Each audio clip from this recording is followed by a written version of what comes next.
Começando, hoje dia 8 de abril de 2014, a gente está aqui na Saraiva do Praia de Bela Shopping, para quem assiste na internet, e para nós é uma satisfação estar recebendo vocês aqui. São quase 9 anos de atividade, uma parceria muito importante que a cada encontro se fortalece pela contribuição dos professores presentes e também pela atividade lúdica, né, que a gente tem conseguido proporcionar, e mostrando um pouco de como essa realidade afeta, né, como é afetada, né. A gente falou antes de começar um pouquinho sobre o serviço público e a questão dos abrigos.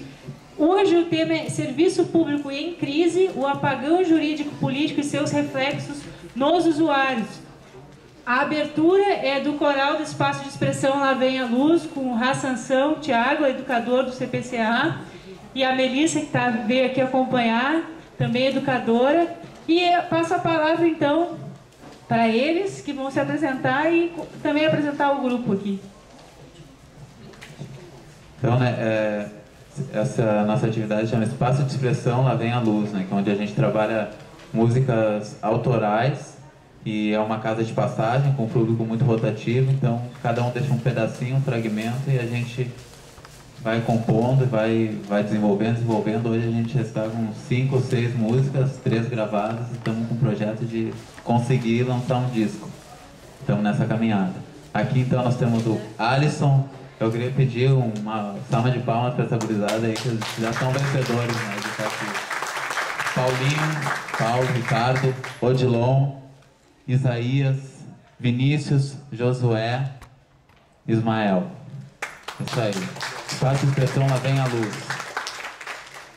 E a música que a gente vai cantar agora se chama Amizades Verdadeiras.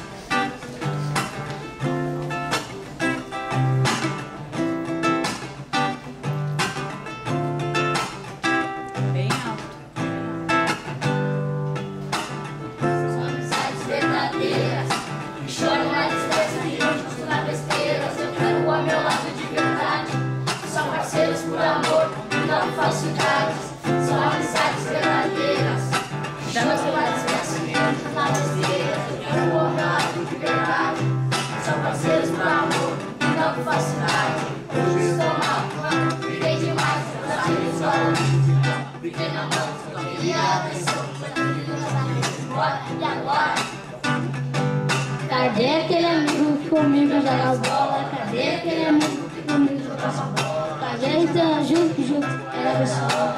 Agora estou sozinho, na escola. Agora estou sozinho, jogando a minha bola.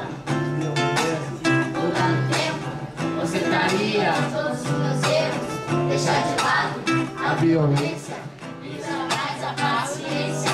Pensar 2 vezes antes de fazer besteira, depois de arrepender. Porque do jeito que dá, não dá.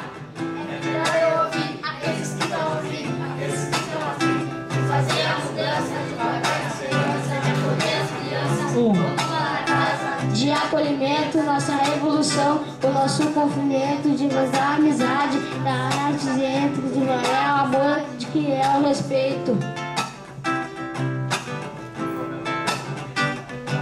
Como é bom ter um amigo para poder confessar. Como é bom ter um amigo para poder conversar. Como é bom ter um amigo para poder confiar. Como é bom ter um amigo para poder confessar. São amizades verdadeiras. Choro a desprezo junto na besteiras. Eu quero ao meu lado de verdade. Só parceiros por amor e não por falsidade. São amizades verdadeiras. Choro a desprezo junto na besteiras. Eu quero ao meu lado de verdade. Só parceiros por amor e não por falsidade. Verdadeiras.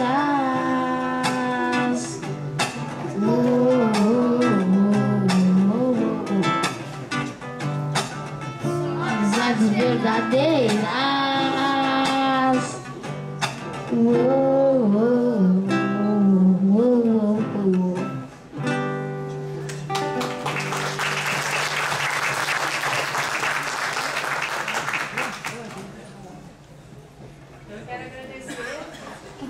Hã?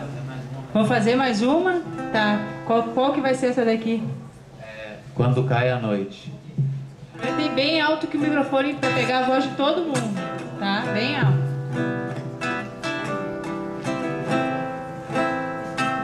Bem alto.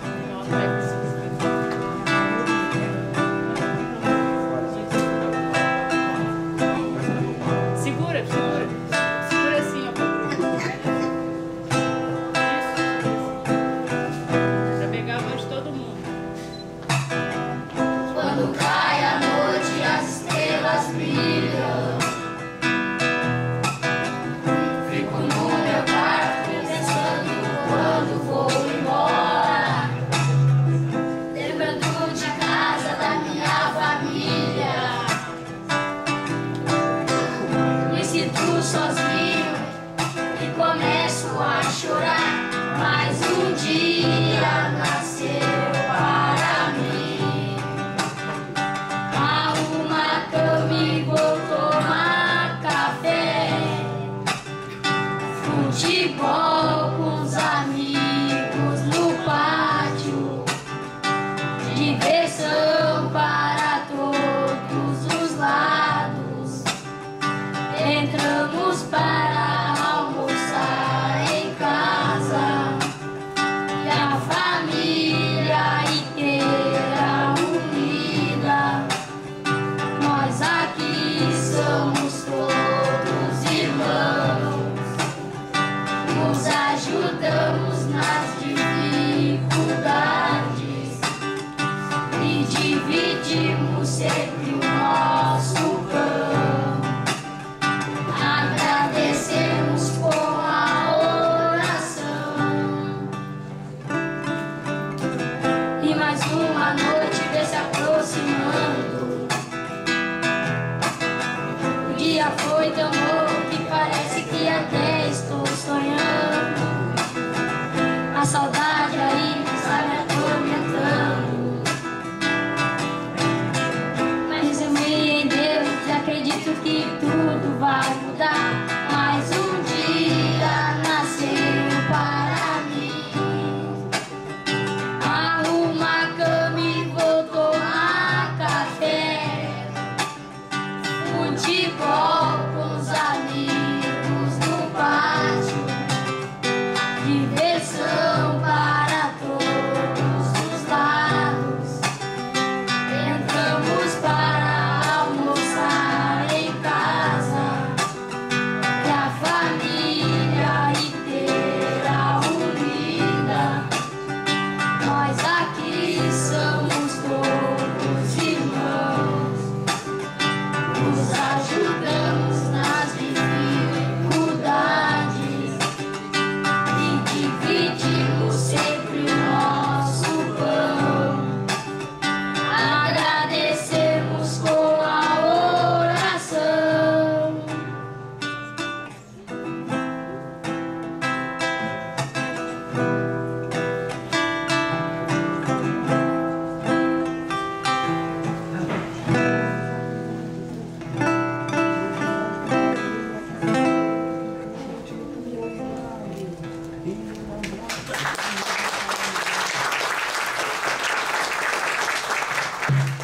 Obrigado pela atenção e pelas palmas.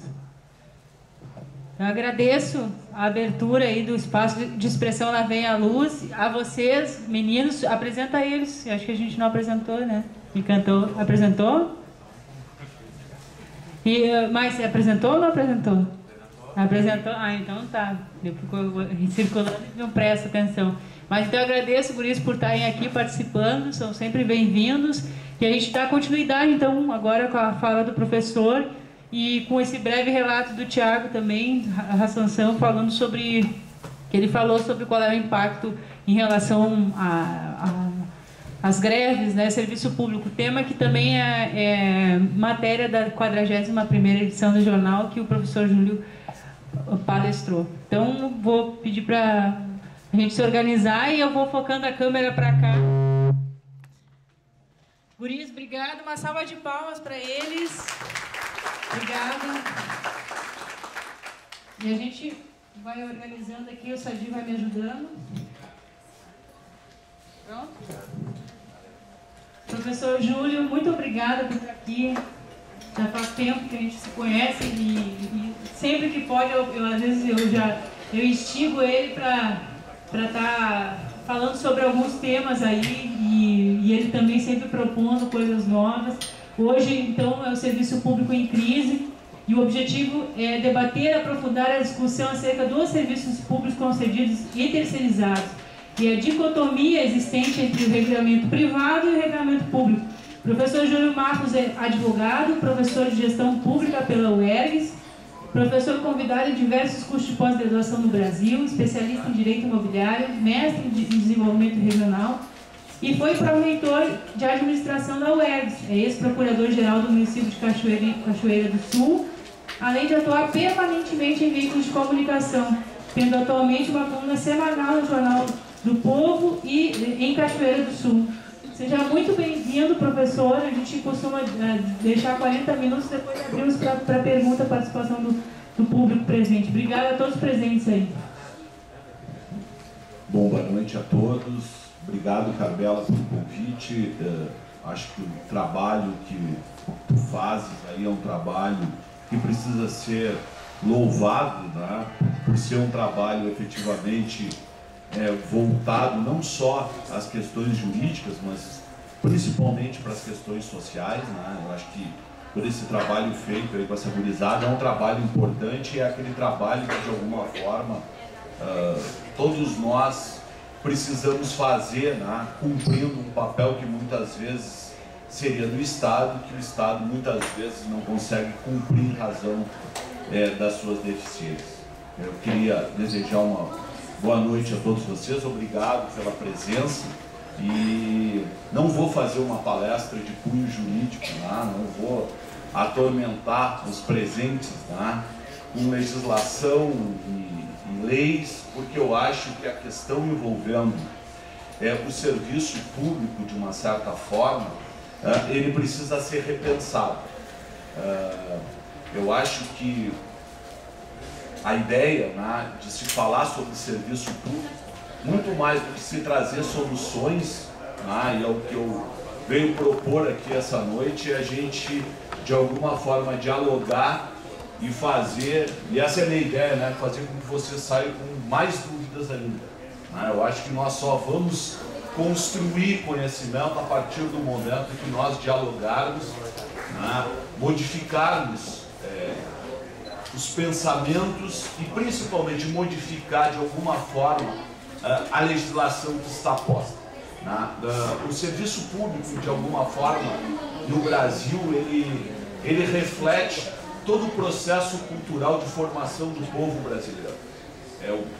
A formação cultural brasileira, eu sempre digo isso em todos os eventos e nas minhas aulas, né, colunas, etc., é que a formação do povo brasileiro é uma formação atravessada, né? Porque, na verdade, nós não fomos descobertos, nós fomos invadidos, né?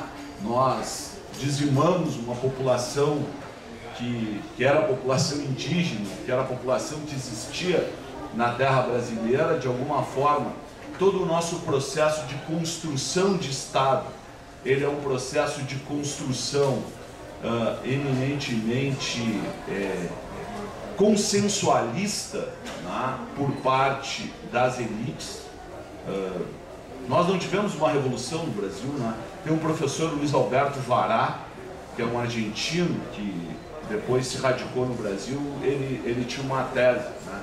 Ele dizia que o que faltou para a formação da cultura brasileira, talvez naqueles períodos, né, mais antigos, tenha sido um pouco de sangue, né, para ser bem radical. Na verdade, nós tivemos sempre um processo de formação do Estado brasileiro consensualista, quer dizer, a nossa república, ela foi fundada porque efetivamente não existia mais interesse de ter uma monarquia, né?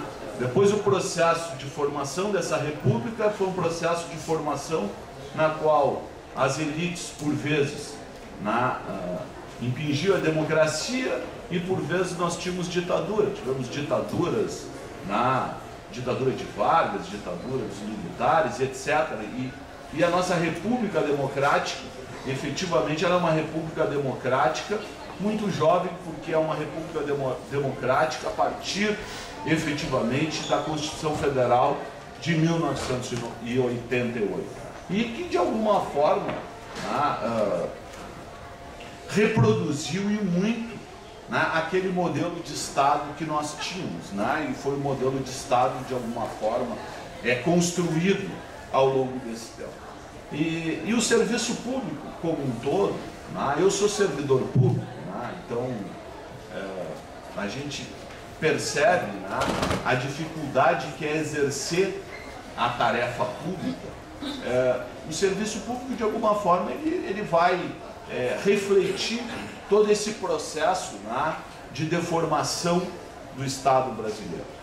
O nosso serviço público, ele carece, nós usuários do serviço público, nós sempre questionamos a eficiência do serviço público.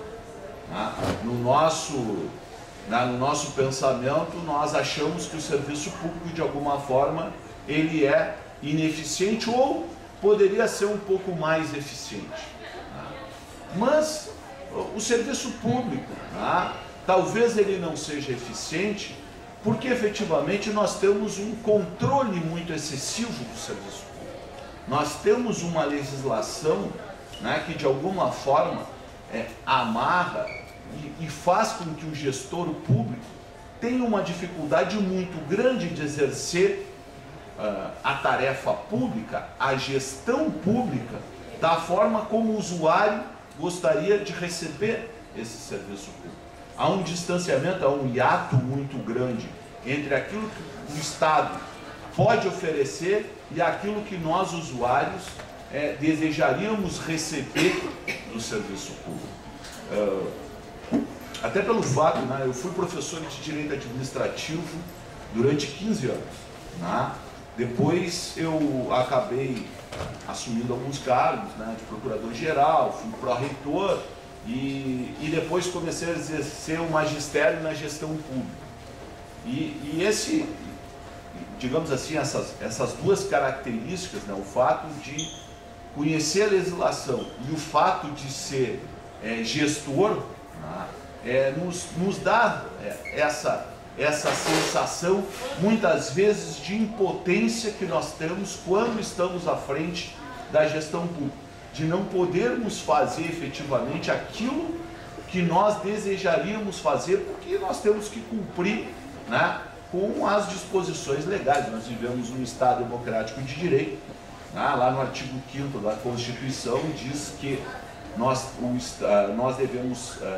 enquanto Estado, só podemos fazer aquilo que a lei nos autoriza, o chamado princípio da legalidade. Então nós ficamos amarrados pela legislação. Só assim para citar um exemplo, lá na unidade, uma das unidades que eu leciono na Universidade Estadual, existe um laboratório que está encaixotado desde 2006, o laboratório inteiro. Fazem 7 anos que a Universidade Estadual do Rio Grande do Sul tenta fazer um processo licitatório para construir um laboratório e colocar esse laboratório à disposição dos alunos. Mas, em todos os processos licitatórios que acontecem dentro da universidade, em alguns deles houve licitação deserta, em outros deles houve impugnação do processo licitatório, e aí a impugnação do processo licitatório acaba-se perdendo o empenho do recurso, e acaba-se não podendo construir um laboratório, quando, seriam as paredes, quando tu tens lá os equipamentos há 7 anos, 8 anos quase, que vão ficando obsoletos.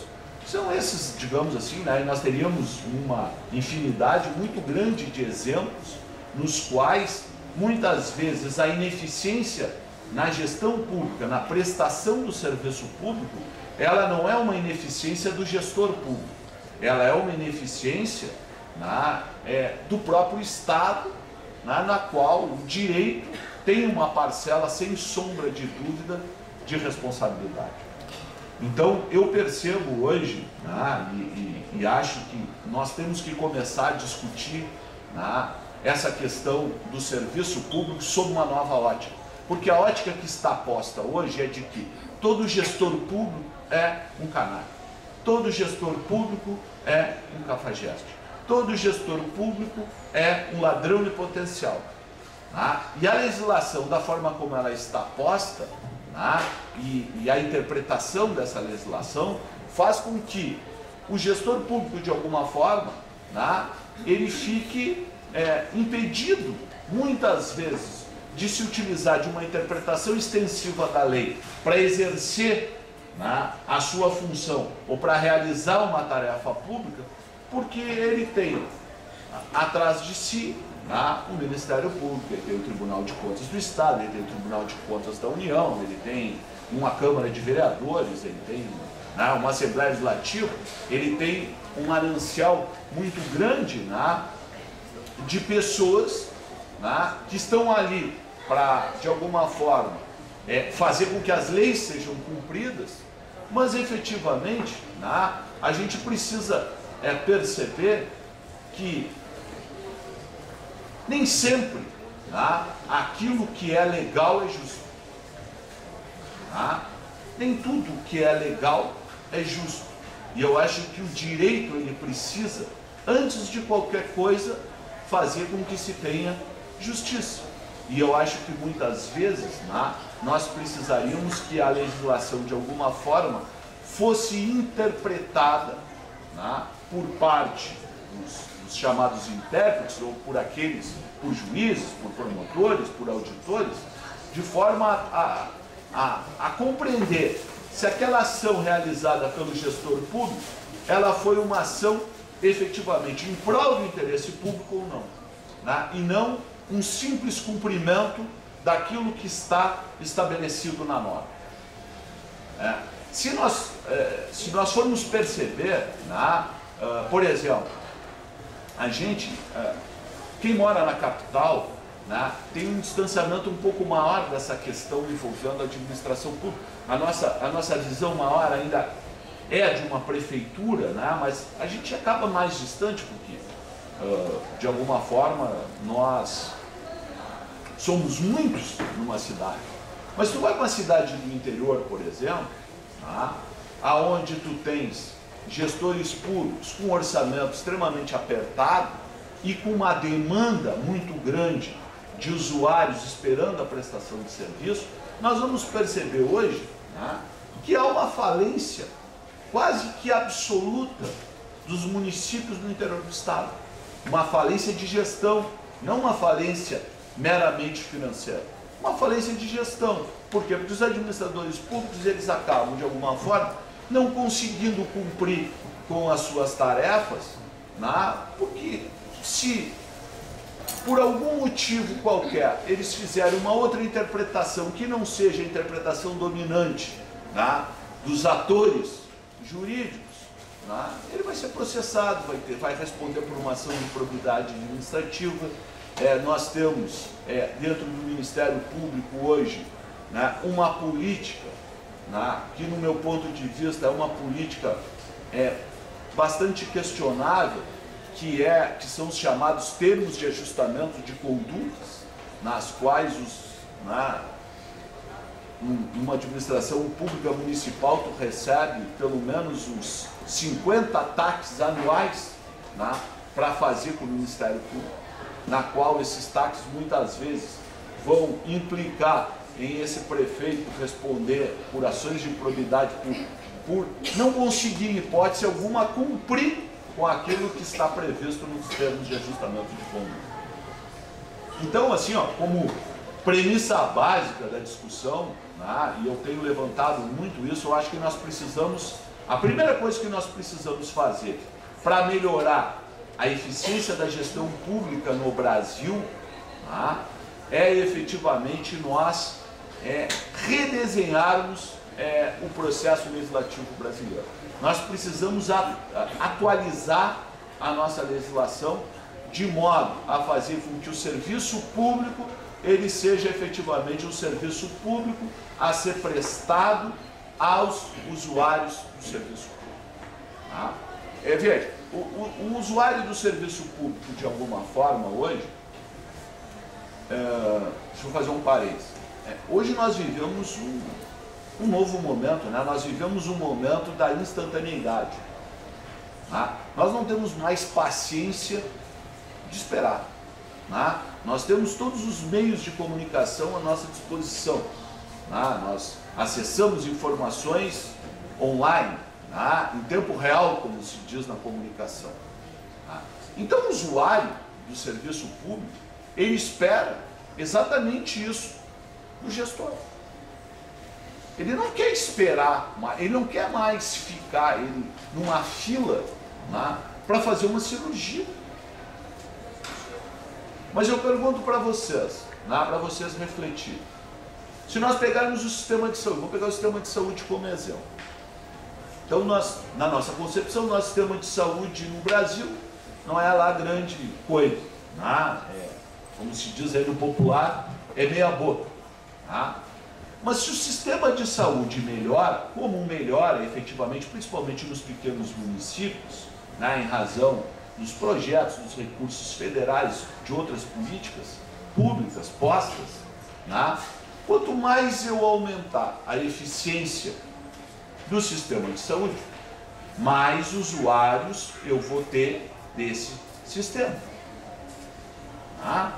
A mesma coisa acontece na educação. A partir do momento que eu melhoro o sistema educacional no Brasil, mais pessoas vão em busca desse serviço público, que é o serviço público da educação. Nós temos aí as universidades públicas, por exemplo, espalhadas por todo o Rio Grande do Sul, onde tu tens, né, uma parcela muito significativa de alunos frequentando o ensino público. O que eu preciso? Eu preciso mais investimentos. Né? Mais investimentos para quê? Para atender a demanda dessa população. Isso acaba criando uma roda viva. Acaba criando uma roda viva. Eu não vou conseguir, com o meu orçamento, atender todo mundo. Vejo que, por exemplo, os municípios investem, em média, 15%, são obrigados por lei a investir 15% do seu orçamento em saúde. Na média dos municípios, né, hoje se investe algo em torno de 20, 25, tem municípios aí que investem 32% do seu orçamento em saúde e não conseguem atender a demanda dos usuários. Então, o problema não é só falta de recursos financeiros. Os problemas são outros. Por exemplo, vou dar um outro dado. Tá? O sistema educacional, digamos, o ensino público fundamental e médio no Brasil. Agora, esses dias saiu aí uma notícia, né, que o Estado do Rio Grande do Sul estaria em 28º lugar, entre 44...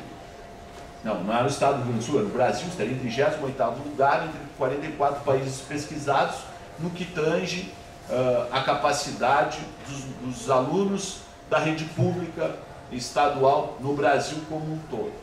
Bom, a primeira pergunta, a primeira questão que vem à tona é que nós precisamos investir mais em educação. E o primeiro exemplo que surge é o da Coreia, na Coreia do Sul.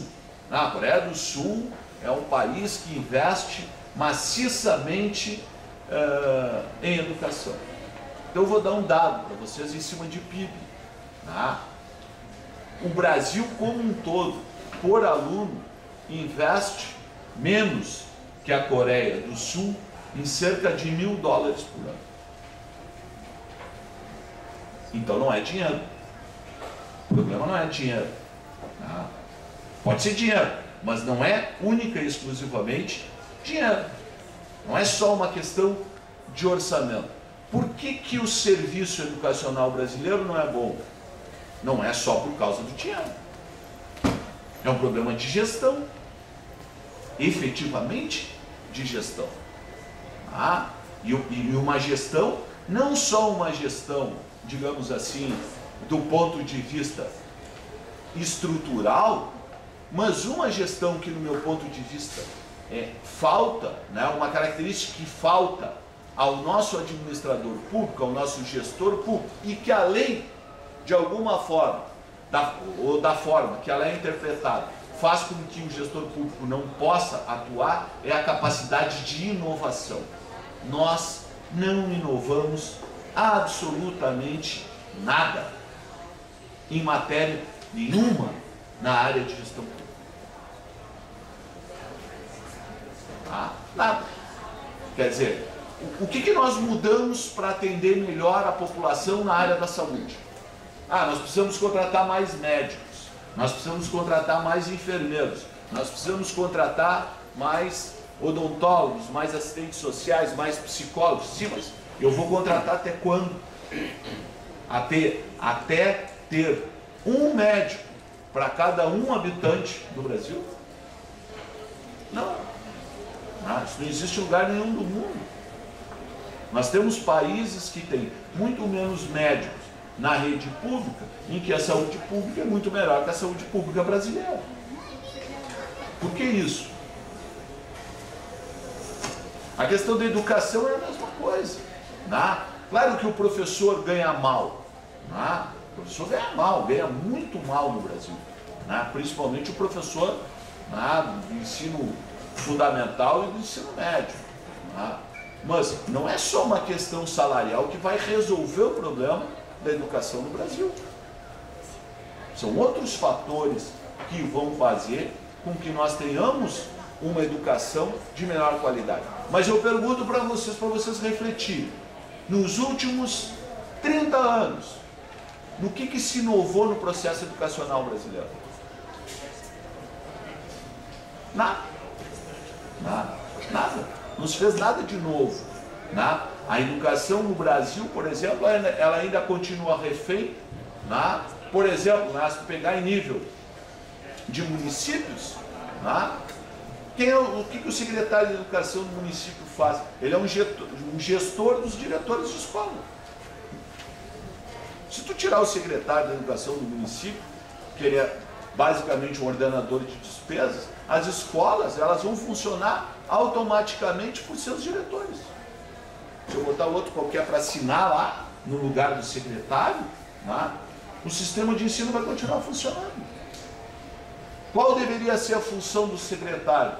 Deveria ser propor novas políticas de gestão. Nos falta essa capacidade que na iniciativa privada se chama de empreendedorismo. Empreendedorismo não significa abrir empresa. Empreendedorismo significa trabalhar com inovação. Quando a gente reporta o caso que o Thiago colocou ali do transporte público,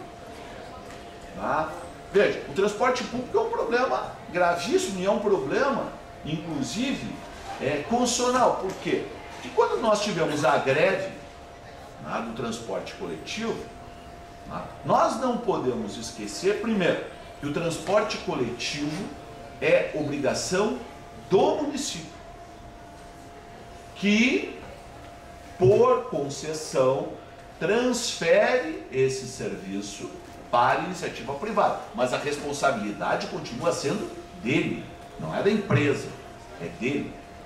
O direito à greve é um direito legítimo, é um direito constitucional do trabalhador.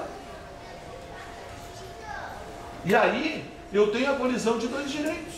Eu tenho a colisão do direito do usuário de usar o serviço público e eu tenho a colisão com o direito do motorista e do cobrador de entrar em greve. Como é que eu vou pleitear melhores salários se eu não entrar em greve? Não se inventou uma outra forma ainda. Essa é uma forma ainda do século XIX. Isso aí vem lá da chamada luta de classes proposta por Marx e Engels. Agora, quer dizer então que nós usuários, então significa que nós usuários então vamos impedir os trabalhadores de entrar em greve. Nós não podemos fazer isso. Nós não temos nem o direito de fazer isso. Mas, por conseguinte, nós temos o direito a ter o transporte coletivo à nossa disposição. E essa responsabilidade, ela não é do motorista, ela não é do cobrador, ela é do Estado.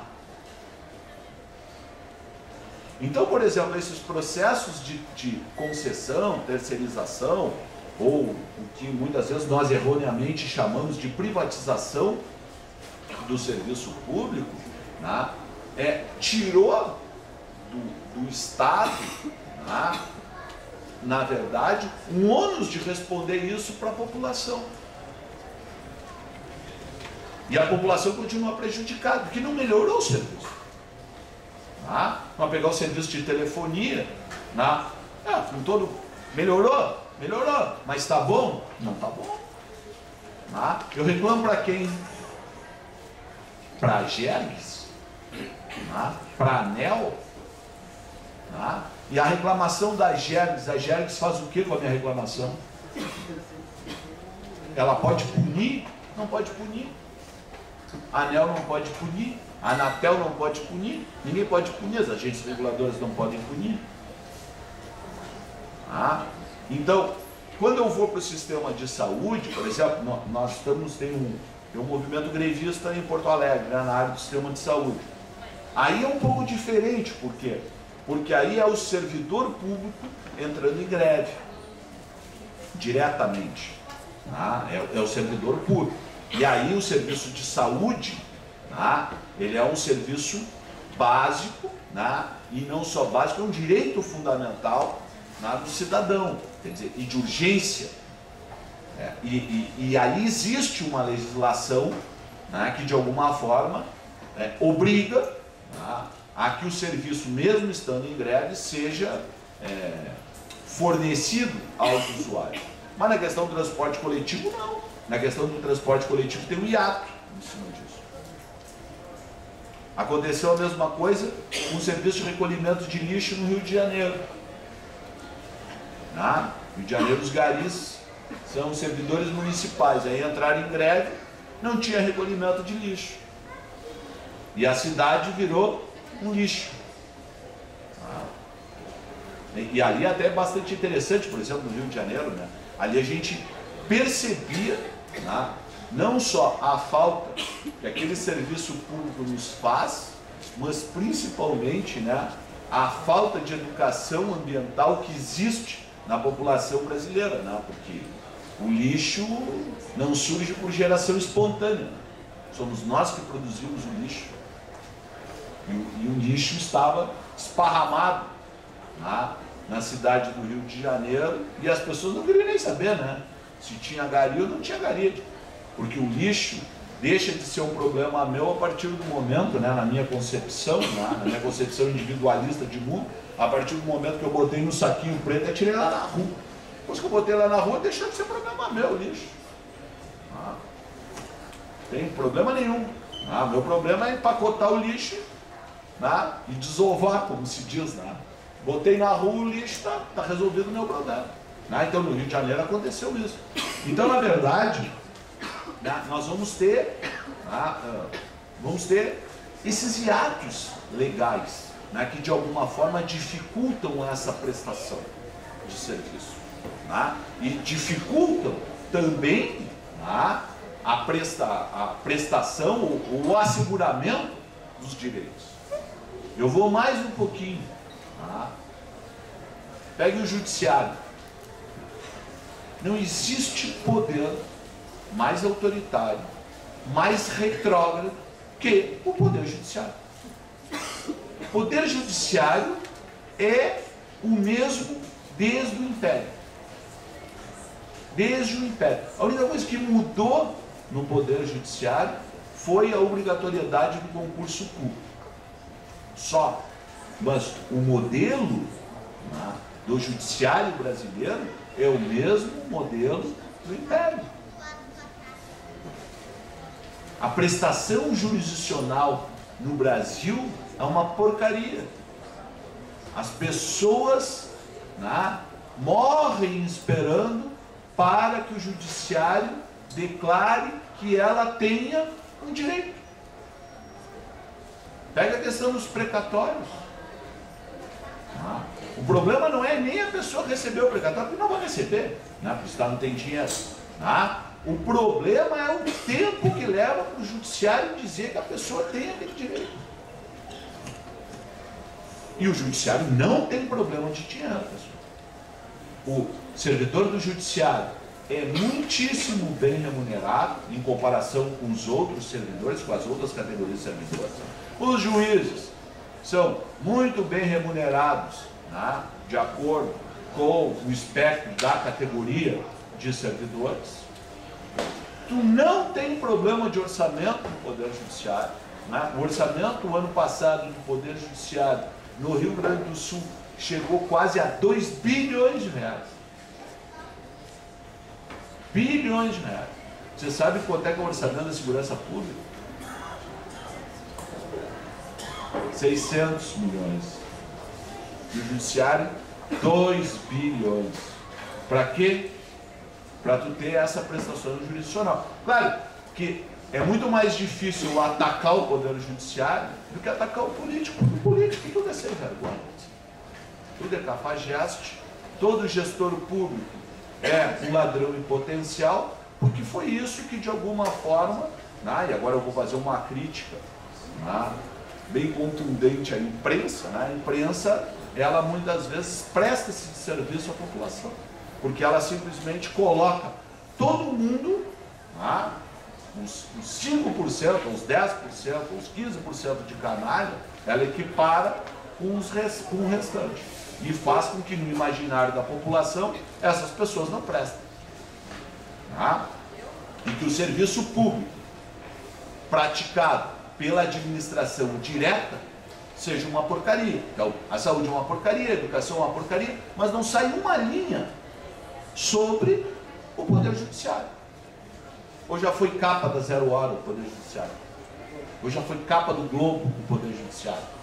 Hoje já foi capa do Estado de São Paulo o Poder Judiciário. Pela má prestação do serviço. E a culpa não é do juiz, a culpa é do sistema. O juiz é um coitado. O juiz numa comarca do interior, ele chega a ter 25 mil processos. Imagina, 25 mil processos. Tá? Para julgar, para despachar, né? etc, etc. Aí a culpa da morosidade do judiciário, quem é o vilão? Advogado. Né? Advogado cria chicanas jurídicas, usa recursos protelatórios, usa isso, usa aquilo, usa aquele outro. O advogado usa aquilo que a lei assegura enquanto direito ao seu cliente, que é o usuário do sistema. O cliente é o usuário do sistema, que nem é o cliente da saúde, nem é o usuário da saúde. Quando eu vou às portas do Poder Judiciário, eu passo a ser usuário de um serviço público.